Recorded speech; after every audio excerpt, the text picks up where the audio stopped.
you honor the experience when something happens that can cause disturbance within you. Why should anything that anyone says or does cause you to get disturbed? You're just on a planet spinning around the middle of absolutely nowhere. You came here to visit for a handful of years and then you're going to leave. How can you live all stressed out over everything? Don't do it. If anything can cause disturbance inside of you, it means it hit your model. It means it hit the false part of you that you built in order to control your own definition of reality. But if that model is reality, why didn't experiential reality fit? There's nothing you can make up inside your mind that can ever be considered reality. You must learn to be comfortable with psychological disturbance. If your mind becomes hyperactive, just watch it. If your heart starts to heat up, let it go through what it must.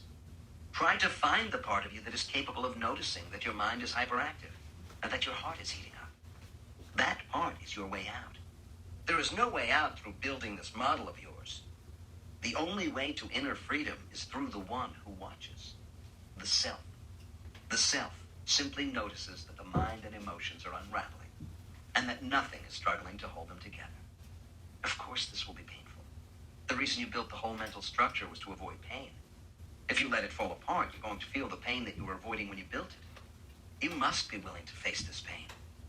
If you were to lock yourself in a fortress because you were afraid to come out, you would have to face that fear if you ever wanted to experience a fuller existence. That fortress would not be protecting you. It would be imprisoning you. To be free, to truly experience life, you must come out.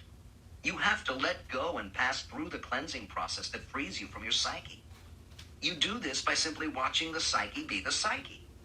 The way out is through awareness. Stop defining the disturbed mind as a negative experience. Just see if you can relax behind it. When your mind is disturbed, don't ask, what do I do about this? Instead, ask, who am I that notices this?